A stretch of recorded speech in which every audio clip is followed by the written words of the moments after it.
a nice Wolseley Hornet with a 1-litre engine made in 1965, a refined version of the classic Mini.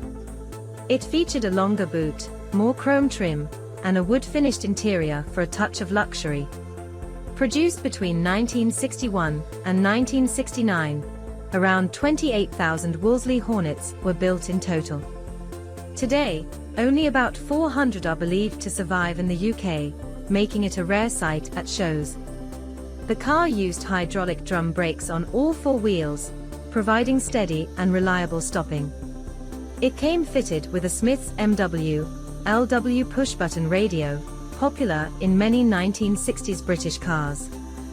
The Hornet has appeared at several classic Mini and BMC shows and even featured in period films like The Italian Job, 1969. Looking at the nice Audi 80 with a 1.8-litre engine, made in 1990, a popular compact executive car of its time. Part of the B3 generation, it was known for its aerodynamic design and reliable engineering. Over 1.2 million were produced worldwide between 1986 and 1991, with around 10,000 still in roadworthy condition today. It featured disc brakes all round with ABS and came with a factory cassette radio, often upgraded by enthusiasts. The Audi 80 remains a rare classic and is seen at numerous European car shows. It also appeared in films such as Run Lola Run, 1998, highlighting its period charm. The 1984 Ford Escort GL with a 1.3-litre engine, producing 68 horsepower with a speed of 100 miles per hour. The braking system featured front disc brakes and rear drum brakes, providing effective stopping power. The car had a 4-speed gearbox, for great driving experience. The 1984 model was to mark the introduction of the 1.3-litre engine, offering a balance between performance and fuel efficiency. This model was produced in limited numbers, making it a rare and sought-after classic among enthusiasts. I'm back again.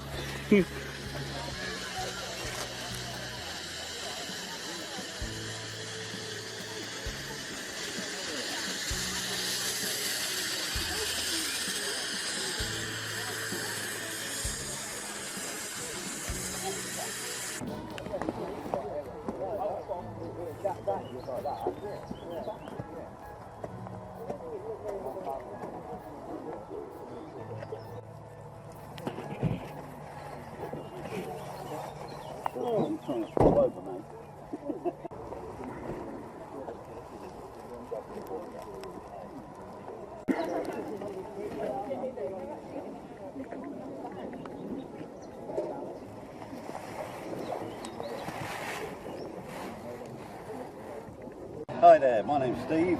I own this lovely Mark III Escort 1.3 GL 1984 4-door. It's basically a standard 1300 GL in special order black. I acquired the vehicle for my son about 12-13 years ago as his first car.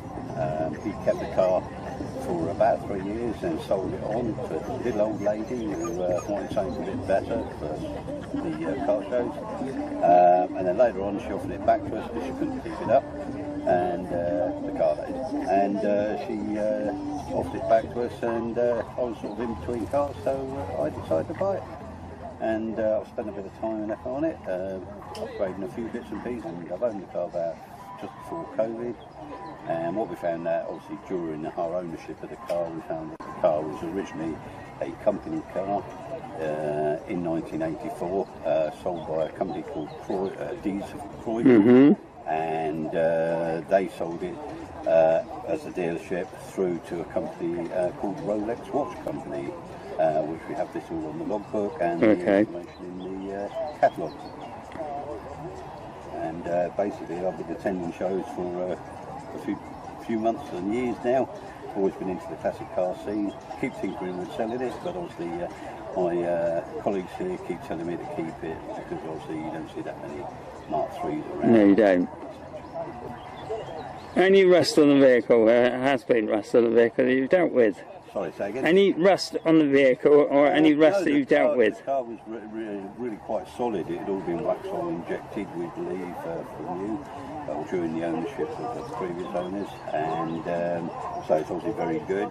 We obviously had a few little bits with the wheel arches, as usual on Escorts. They needed doing, and we decided to have a new front wing put on because it was starting to get a little bit scabby, and but I realised that so far down the road with having little bits done that actually I think it looked better with a paint job, so we had the car repainted, but obviously in the original colour where possible. And I've just been sort of like trying to do little bits and pieces with the car since. Just to change the steering wheel for a one from an RS, and I've put a stereo in there, and just trying to keep the car maintained. The car obviously is always garaged, and it comes out and shows. I like driving it around obviously on nice sunny days, and gets a lot of looks and a lot of thumbs up from people passing by, and people are obviously quite pleased to see something that maybe they had in their day. And I've owned a lot of cars over the years, and this is quite a bit of fun to drive around, and but no, I enjoy driving it. I love taking it out. I do think about improving the engine by putting a bigger one in, but to be honest, no, I want to keep it with the original engine, which the car has only covered 60,000 miles from new, and and not really had much to do on the engine as such, apart from the usual cam belt change. And I've changed a few things in there, replaced the water pump and the alternator in the distributor, and starter motor. That's mainly purely for preventative maintenance reasons. I enjoy driving it. That's good then. I take it it'll be a 5-speed gearbox. It's a 5-speed gearbox, which is quite nice, but obviously being only a 1300, it's about 68 brake horsepower, or was when it was new, and it does feel sometimes to be a bit of a gutless wonder, but obviously I've made it sound better with a stainless steel exhaust system right through, with a 4-branch manifold on there, but it's more noise than anything, but it's just to sort of help with the looks of the car. But I love bombing it around. My son likes me taking it out and about a bit. He's entered the car into the Gravity show at the NEC, so that's going to be a bit strange seeing that car mixed in with all these supercars and everything like that at the Gravity show, so that's going to be a bit of an eye-opener, so I'm not sure what I'm letting myself in for, but he's been wanting to get the car up there, so it's on one of the in one of the halls up there, which is quite nice, but I try and attend a lot of car shows where I can. Thank you very much. The nice Ford Escort XR3 injection, registration number H455GPD, is a real head-turner. This 1991.6-litre hot hatch was built for performance and style. Fuel-injected power gave it sharper acceleration than earlier models. With sporty looks and alloy wheels, it stood out on every road. The XR3i was Ford's answer to the growing demand for fun, fast hatchbacks. Its firm suspension and precise steering made it a driver's favorite. Popular in its day, it's now a cherished modern classic among enthusiasts. H455 GPD represents a bold era in Ford's performance heritage.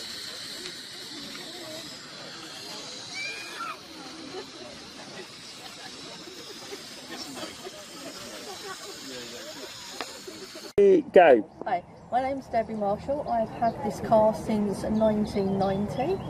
I bought it brand new from Crimble Staines, and it cost me £12,701 and 92p to be precise. Oh, that's good. It's a 1990 run-out XR3i. It's finished in diamond white. It's had a bit of bodywork done, but for 35 years, what hasn't? I've had new rear wheel arches, I've had some work done on the front scuttle plate, and I've also had some rust done on my sunroof, which is like common for these sort of cars. Okay. The battery tray, however, is still completely rust-free. It's had a new exhaust because the original one fell off at 99,500 miles. But I've now replaced it with an original, so that will be done at some point. It's done 135,000 miles. It's been used as a daily runner. It's not just a show car. That's it, I'm stuck. No, that's okay, that's fine. Thank you very much. This classic MGB 1.8 litre from 1969 came fitted with its original British Motor Corporation push-button radio. Around 523,000 MGBs were produced in total, with about 2,000 1969 models estimated to remain on UK roads today. It was powered by a 1.8-litre B-series engine giving smooth power and reliability, famous among classic car enthusiasts. The MGB appeared in films such as The Saint, The Party's Over, and Love Story, often symbolizing British style and freedom. It has featured in classic car shows and rallies across the UK, including the NEC Classic Motor Show and MG Live at Silverstone. This MGB stands as one of Britain's best-loved sports cars, blending elegant design with timeless motoring history.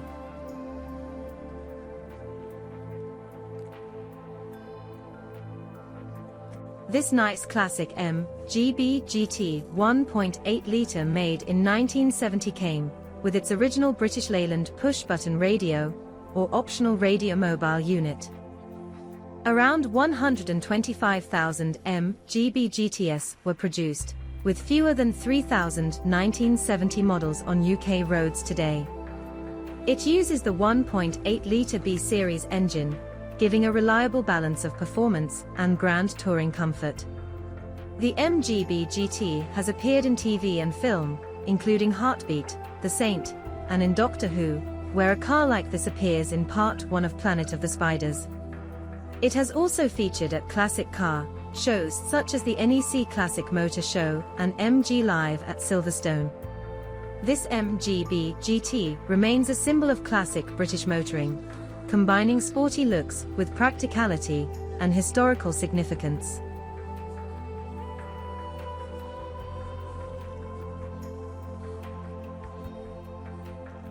This classic 1948 Morris E8 Saloon 1.0-litre featured its original British Motor Corporation push-button radio, or optional radio mobile unit.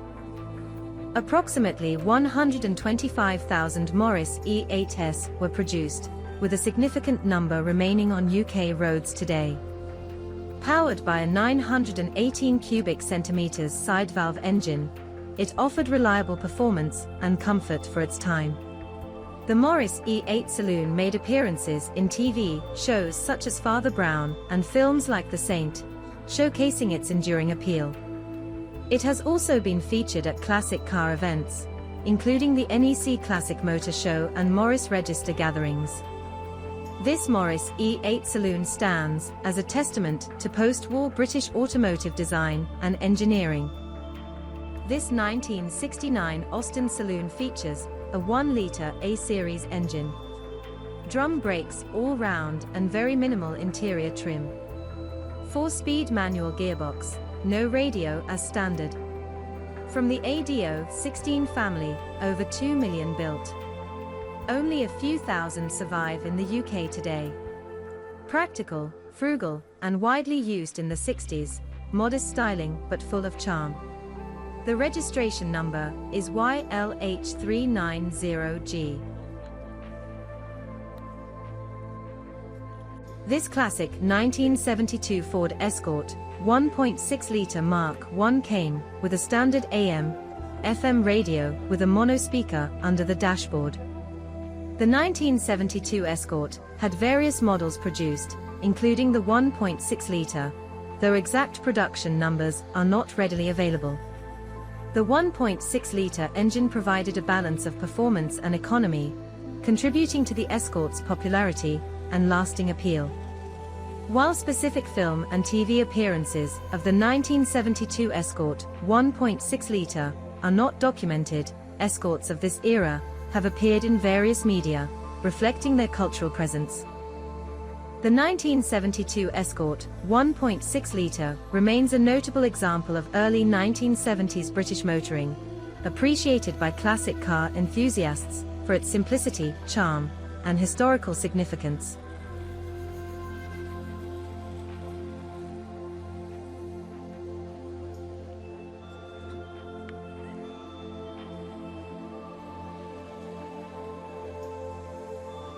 This classic 1972 Daimler Sovereign 4.2 featured a factory-fitted AM/FM radio, typically from brands like ASDR or Radio Mobile, reflecting the luxury standards of its time.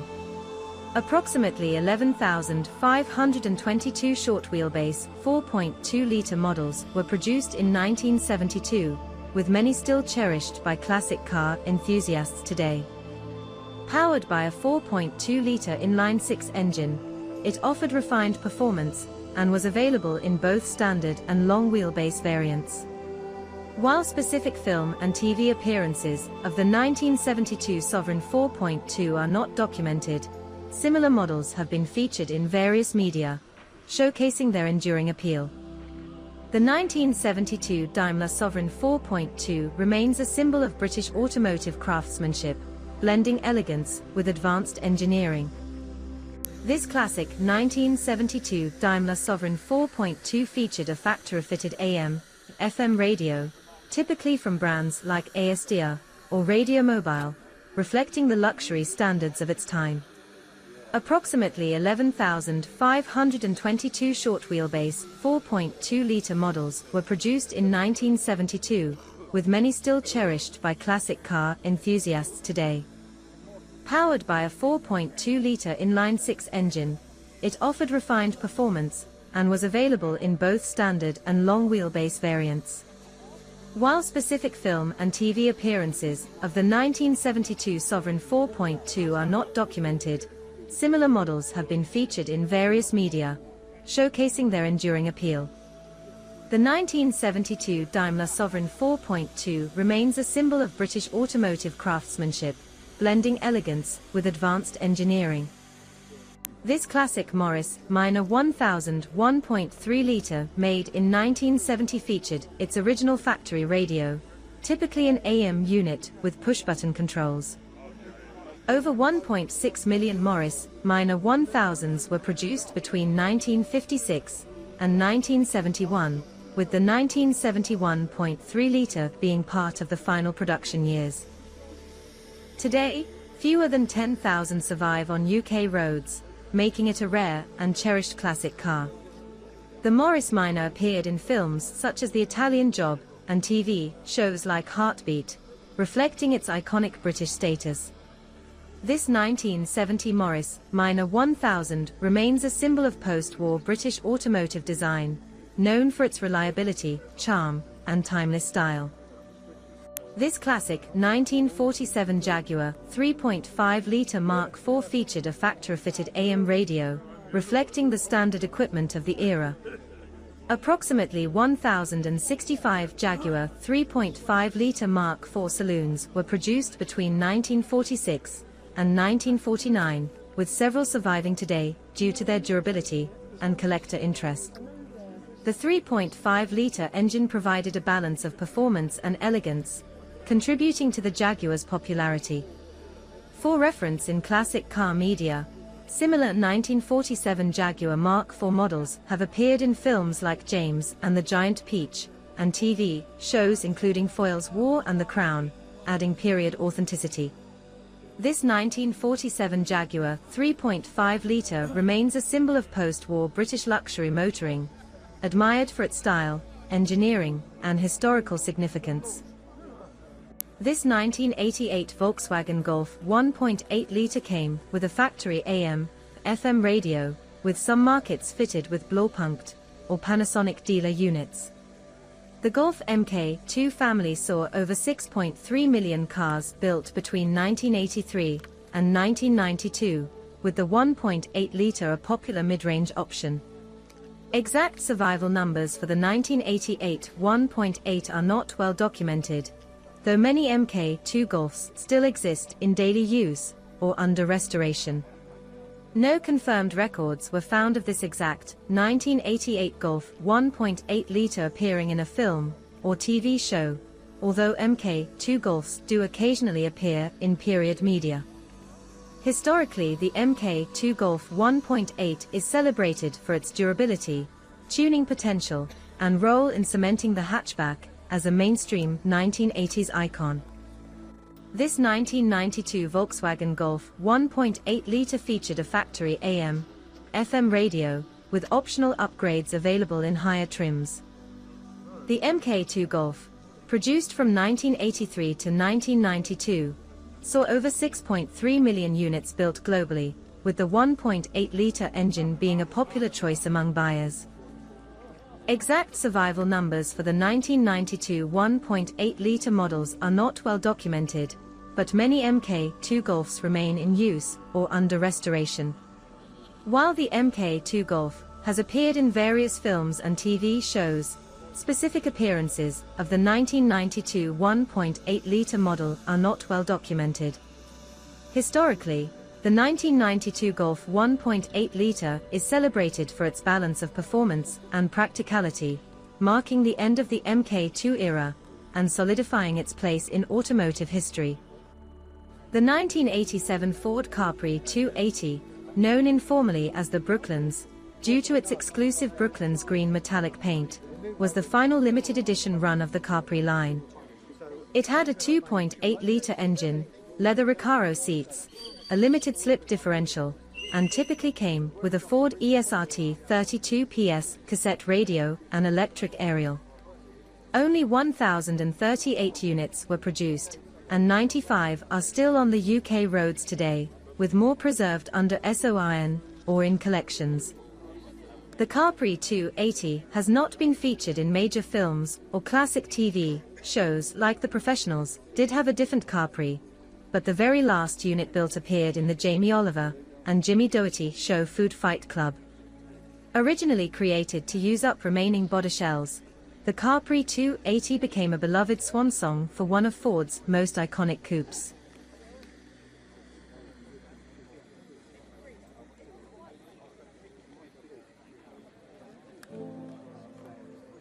The 1976 Daimler Sovereign featured a smooth 4.2-liter inline-six engine producing around 169 horsepower. Details about the original factory radio are scarce, so the exact model fitted remains unknown. This classic was part of the Series 2 Jaguar XJ6 range, with over 50,000 units produced, though exact numbers for the Daimler version aren't confirmed. There are no verified records of this specific model appearing in films or TV shows. While the Daimler Sovereign is cherished by collectors, detailed info on how many survive today isn't readily available.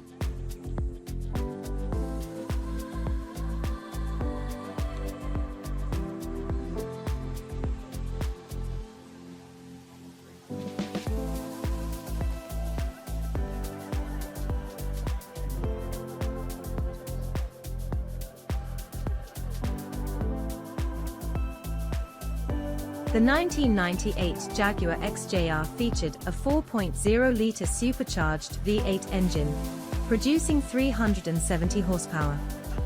Factory radios varied by market, with models like the Alpine 6-disc CD changer commonly fitted in European versions. While exact production numbers for the 1998 XJR are not specified, the XJ series had a total production of 92,038 units. There are no confirmed appearances of the 1998 XJR in major films or television shows.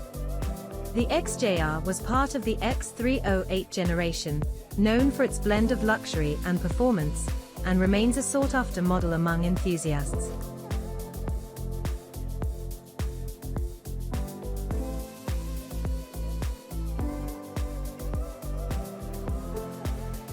The 1970 Triumph TR6 carried a 2.5-liter inline-six engine that delivered its power via either twin Stromberg carburetors in US models or Lucas mechanical fuel injection elsewhere. The exact factory radio fitted to the 1970 TR6 is not reliably documented and remains unknown. Triumph built about 94,619 TR6 units in total, with more than 86,000 exported, and only about 8,370 sold in the UK. Thousands of TR6s still exist today, many road legal, others preserved or stored, but with varied condition. No confirmed evidence was found of a 1970 Triumph TR6 appearing in film or television as a character car, or starring vehicle in mainstream or obscure shows.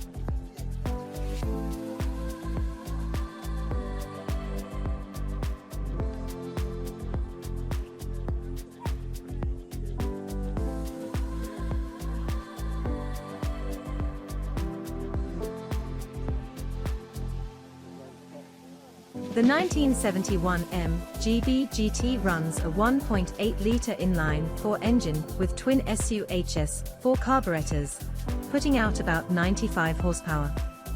The original factory radio fitted to this model is not clearly recorded and remains unknown. Over 125,000 MGB GTS were built in the GT line, and by 1971 the B-series production was well into the hundreds of thousands. More than 1,000 MGB GTS still have valid marks in the UK, with many more preserved or off-road, though condition and originality vary. The MGB GT was featured in Wheeler Dealers in 2004, but no verified records show a 1971 1.8 GT appearing as a key car in films or scripted TV shows. The 1967 Mercedes-Benz 250 carried a 2.5-litre engine, producing 170 brake horsepower thanks to Bosch fuel injection. What radio was factory-fitted is rarely documented, but many 1960s Mercedes cars had a Becker Europa is known in similar models. Many of these cars survive today in collector hands, with dozens active in classic car shows and private collections, though exact how many left in running condition is uncertain. While 1967 Mercedes 250s are rented out for film and photo shoots, films, TV sets sometimes use W108 250S units. I found no definitive documented case of a 1967 2.5L version as a character car in script credits.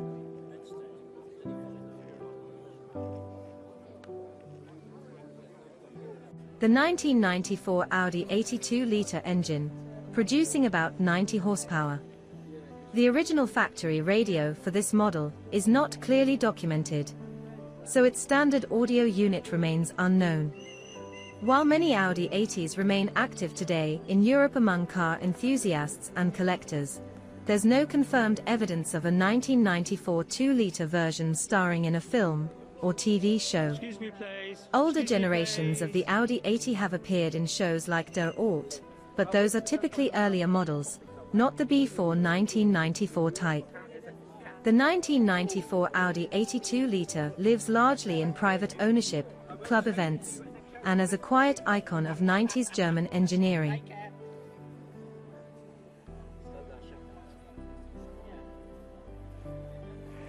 This is a 1978 Vauxhall Cavalier with a 2-litre engine.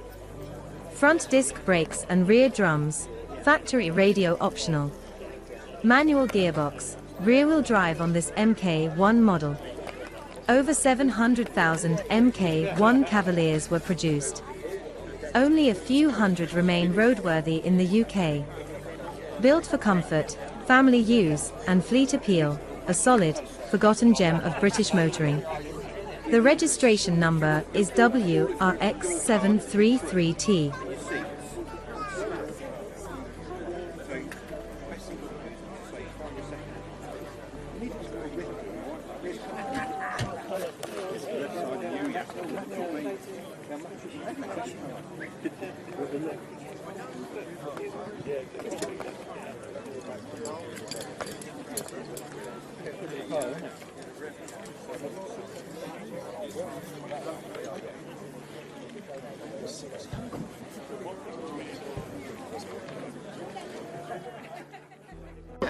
Okay, off you go.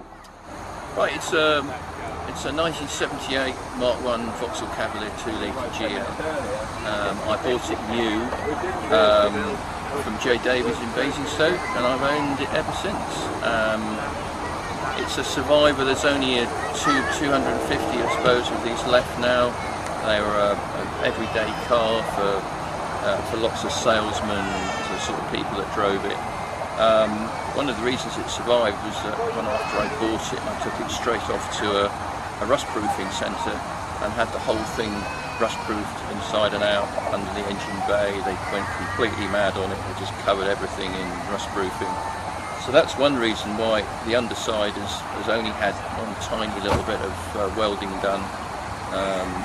Otherwise it's immaculate underneath. It's done 130,000 miles. I did have to put a new engine in it at 96,000, so the current engine's only done 30-odd thousand. I've done a few mods to it. I put a Manso 5-speed gearbox in it, which makes a hell of a difference, because the 4-speed box, it would be working too hard, the engine at motorway speeds, and that's made an enormous difference. I put a Coolx radiator, high performance radiator in it with an electric fan, and I've changed the old carburettor. It was a Varijet for a Weber. It's got a new Weber on it at the moment, and it's just a lovely car. I laid it up many years ago in the garage and sort of forgot about it, and then decided I'd get it back on the road, and it almost started on first turn of the key when I put some petrol in it. And I've just been tarting it up, looking after it really ever since. And now it's 46 years old. It's going up in value every year, and it's just produces a lot of interest when I take it around to shows, because there's so few of them left. And what work have you done in the sensor bodywork and the interiors?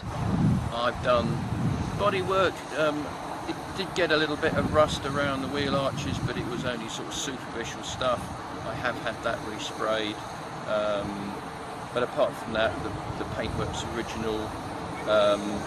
Interior, no, I haven't done anything to the interior. I have rebuilt the front suspension completely. I did find that it was getting a bit soggy on corners and things, understeering. And also I couldn't get rid of a steering shake at 70, balanced the wheels, sorted out, couldn't sort that out. And then of course what it was worn bushes in the front suspension. So that's all been stripped out, shot blasted, powder coated, rebuilt with poly bushes. And I'm able to get all the parts from a company in Bridgend in Wales, which actually prepares racing Mantas, so it's got some racing bits in the front suspension, and it handles beautifully. It goes around corners probably better than it ever did when it was new. So I'm just improving it. In some ways it's better than it was when I actually bought the car.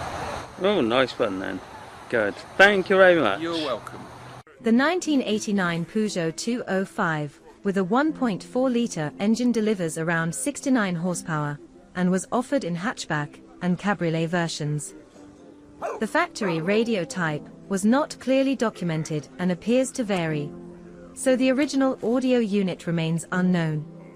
Over 5 million Peugeot 205s were built in total, making it one of Peugeot's most successful models, and many thousands still survive today on UK roads or in private collections.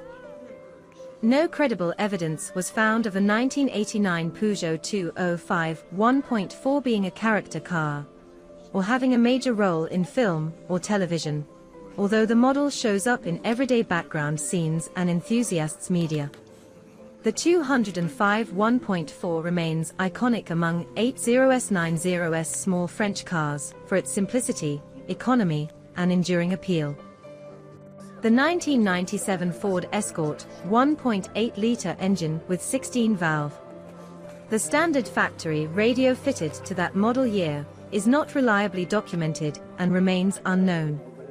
Many of these Escorts survive today in Europe, both as everyday cars and among classic car enthusiasts, though exact counts of originals in good condition are not clearly known. There is no verified record of the 1997 Escort 1.8 being featured in a film or television show as a starring car or character car. The 1997 Escort 1.8 holds its place in Ford's midsize hatch range as one of the more capable petrol models of its time, especially with the 16-valve engine.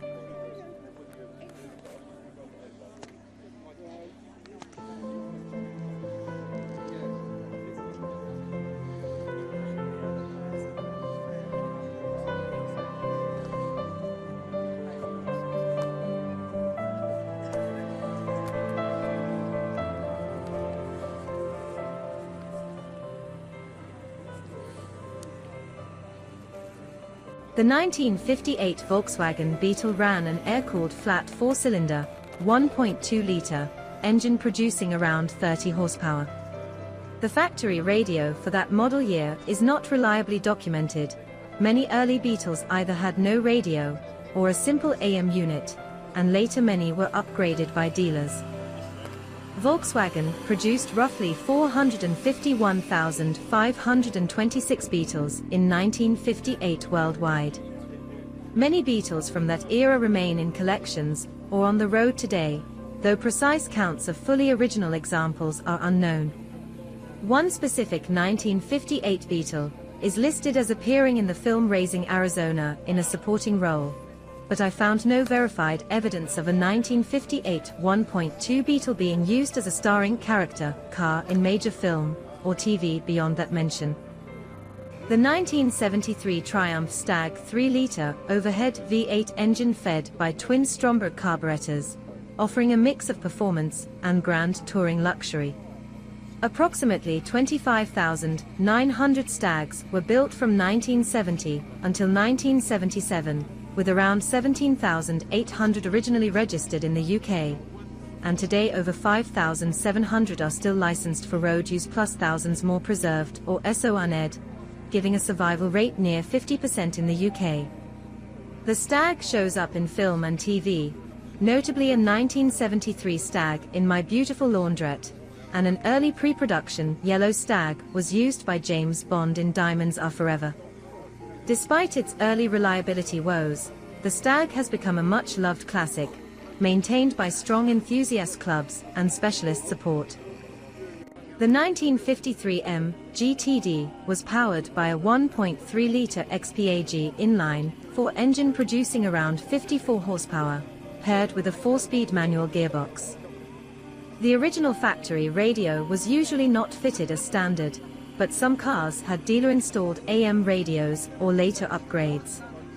MG built just over 29,600 TDS in total, and thousands survive today in collections and at classic car shows around the world. The MGTD appeared in several films, including Knock on Wood in 1954 and On the Beach in 1959, and even made a brief appearance in an episode of Father Brown. With its blend of classic British design and lively handling, the MGTD remains a beloved symbol of 1950s motoring history.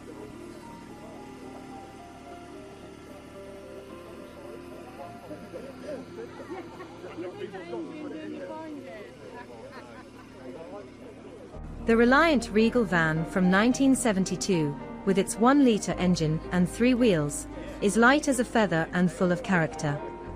Registered as VRV 660K, it's built with a fiberglass body and designed for simplicity and economy. This quirky van became a cult classic thanks to its appearance as Del Boy's iconic ride in Only Fools and Horses. It's not built for speed, but for smiles, nostalgia, and sheer road presence. VRV 660K isn't just a van, it's a piece of British comedy and motoring history.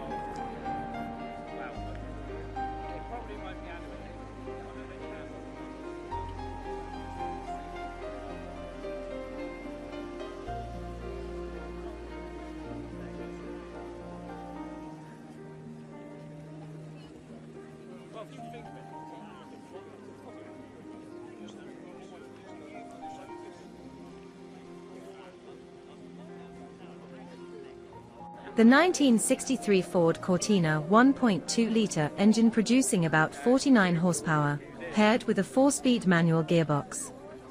The factory radio, for that year, is not reliably documented, so the radio unit remains unknown.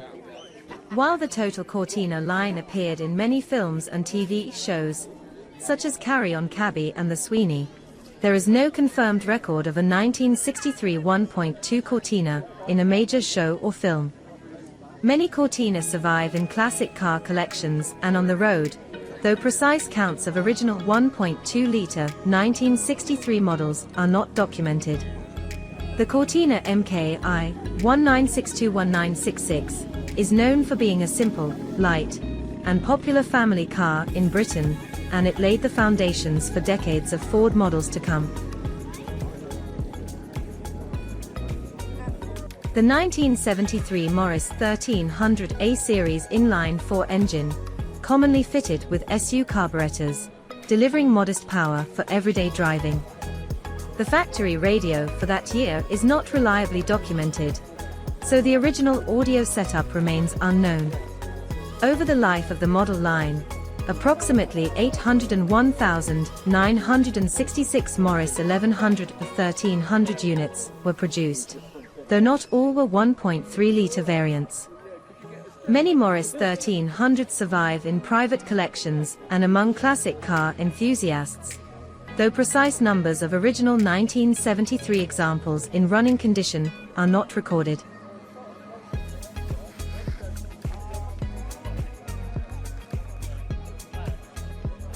The 1972 Triumph TR6, with a 2.5-litre fuel injection engine, with around 106 horsepower.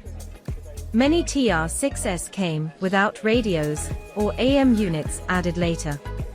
A total of 94,619 TR6s made from 1969 to 1976. 10,766 were built in 1972 alone.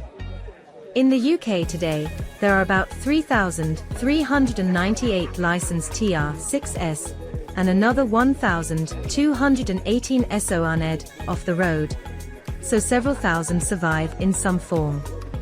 The TR6 appeared on Wheeler Dealers in a 2012 episode where one was restored, but I found no credible record of a 1972 TR6 having a starring role in a major film or scripted TV series.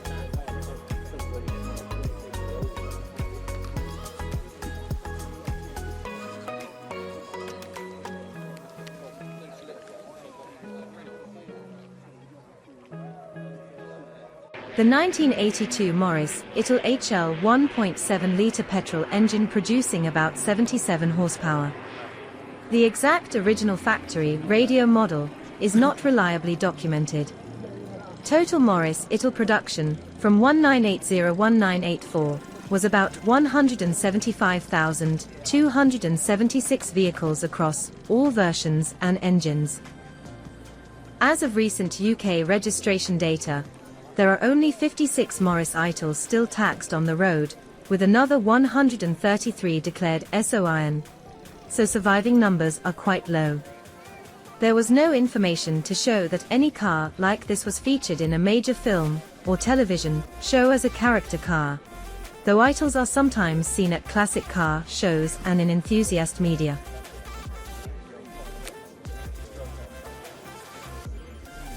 The 1975 Triumph Stag came with a 3-litre V8 engine, producing around 145 basic horsepower. Triumph built about 25,939 Stags over the model's life, and as of recent reports fewer than 9,500 are thought to remain in existence. The Stag has appeared on TV in shows like New Tricks, driven by Dennis Waterman's character, and in Wheeler Dealers where one was restored. Despite early reliability issues, especially overheating and head gasket failures, the Stag has become a much-loved classic, backed by strong owner clubs and specialist parts support. The Stag used servo-assisted brakes, front disc brakes, and rear drum brakes.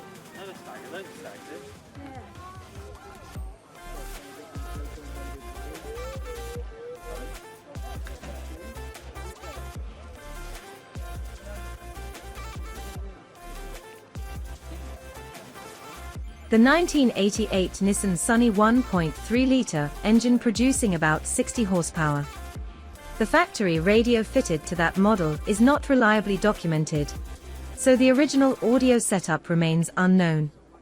Braking was conventionally handled by front disc brakes and rear drum brakes in most versions of that generation. There are 332 Nissan Sunnis still taxed and another 1,774 SORNed in the UK, but surviving numbers of the 1.3 variant specifically are unclear. A 1988 Nissan Sunny, N13, appears in the TV show Not Going Out, episode 1.04, though nothing confirms it's the 1.3-litre version in a major starring role.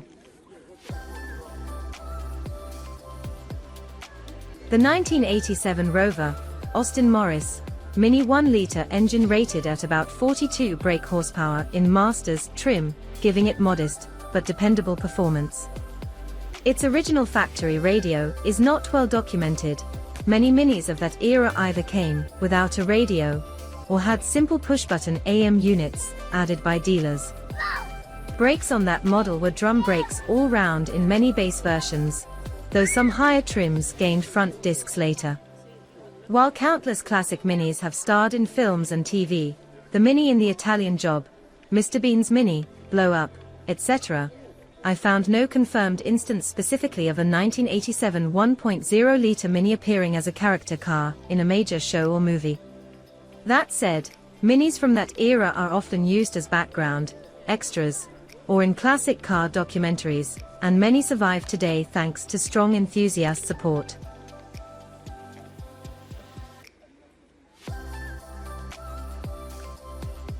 The 1955 Rover 2.7-litre featured a 2.7-litre inline-six engine, paired with drum brakes, which was standard for vehicles of the time. Approximately 2,000 units of the Rover 2.7-litre were produced, and today, only a handful remain in good condition, making it a rare find among classic car collectors.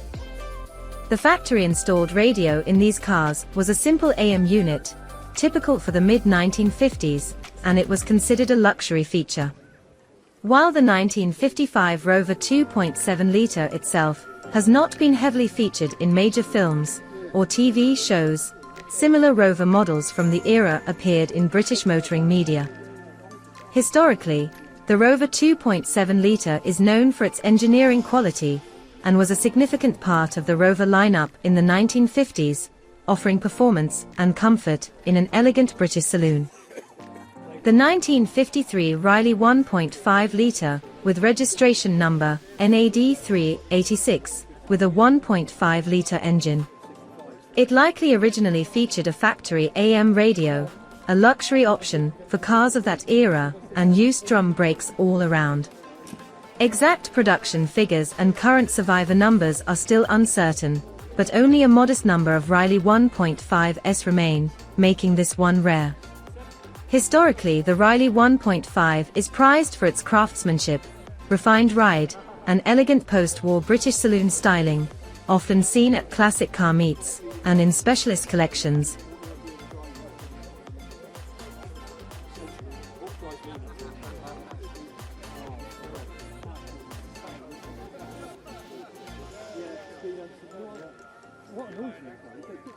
This classic Wolseley 1885's 1.8-litre made in 1971 came with a factory AM radio and chrome fascia controls typical of Wolseley luxury trim. It used front disc and rear drum brakes, and the 1.8-litre unit delivered smooth torque suited to relaxed, comfortable cruising. Exact production figures for the 1971 Wolseley 1885's and precise survivor numbers are not well documented, though a modest number survive and are prized by Wolseley enthusiasts. Historically, the Wolseley 1885's is remembered as a traditionally trimmed British saloon offering upmarket appointments for its class, and is regularly seen at classic car gatherings.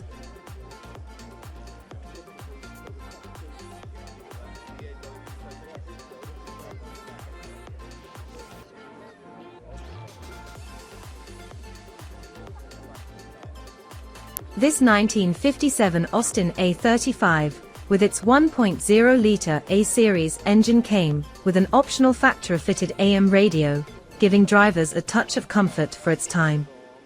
It used drum brakes with a hydraulic front and hydromechanical rear setup, offering simple but reliable stopping power.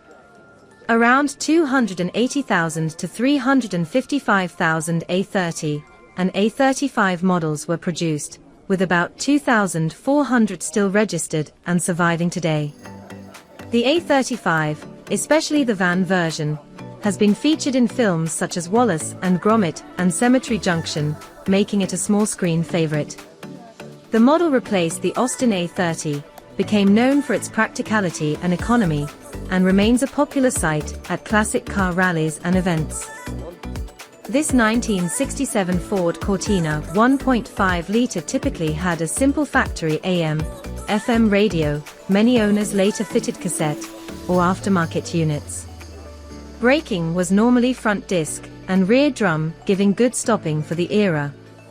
The Cortina Mark II family, 1966 to 1970, saw over 1 million cars built in that generation, and several thousand Cortinas of the 1960s still survive on UK roads today.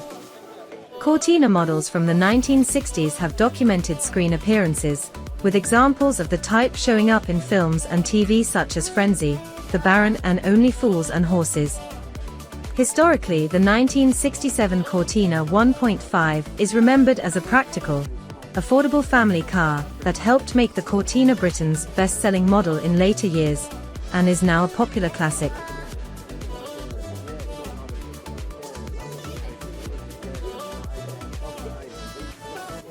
This 1965 Triumph Herald 1.2-litre typically came with an optional factory-fitted AM radio, or simple AM, FM, giving a basic, but useful in-car audio option.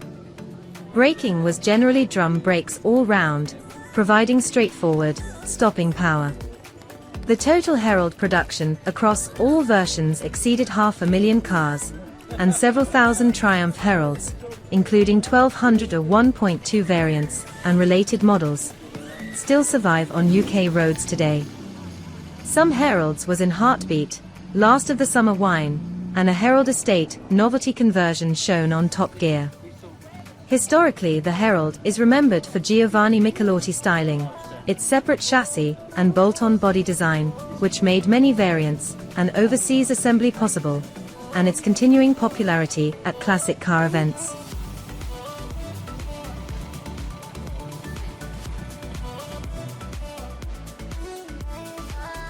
This 1983 Ford Capri, with its 2.8-litre V6 engine, came fitted with a factory AM, FM radio, and some had optional Blaupunkt or Panasonic units. It used the reliable Cologne V6 with front disc brakes and rear drums, giving it strong performance and control.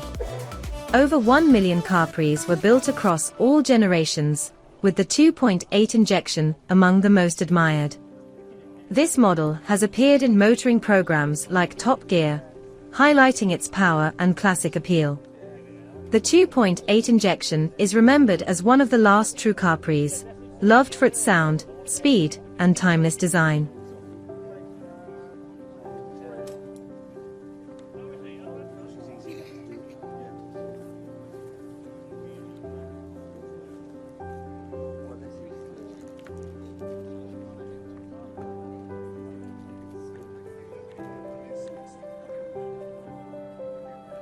The 1968 M GC GT was equipped with a 2.9-litre inline-six engine, producing approximately 145 horsepower at 5,250 rpm.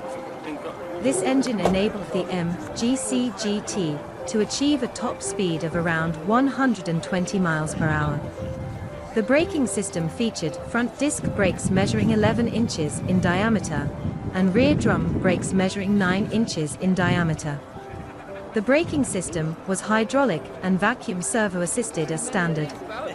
This setup provided effective stopping power to match the vehicle's performance capabilities. You could come off at maybe from Stony, couldn't you?